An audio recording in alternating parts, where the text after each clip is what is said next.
যা চাই সব যদি দুনিয়াতেই পাওয়া যেত তাহলে এটা দুনিয়া না, জান্নাত হয়ে যেত।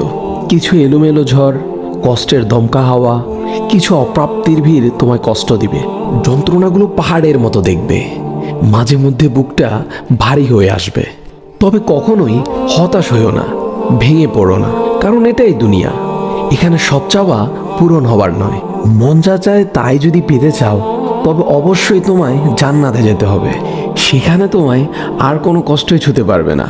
এই যে ছোটোখাটো কষ্টগুলো তোমায় আঘাত করে, এগুলো মূলত তোমায় জান্নাতের নিকটবর্তী করে এবং আল্লাহর সন্তুষ্টির দিকে দ্রুত গতিতে নিয়ে যায়। আর এখানে সুখ দুঃখ কোনোটিই স্থায়ী নয়।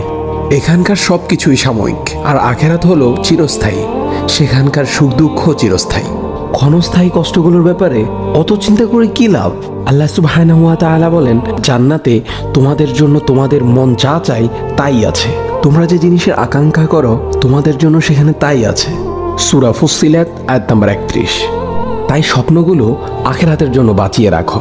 হতাশ হয়ে নিজেই নিজের উপর জুলুম করো না।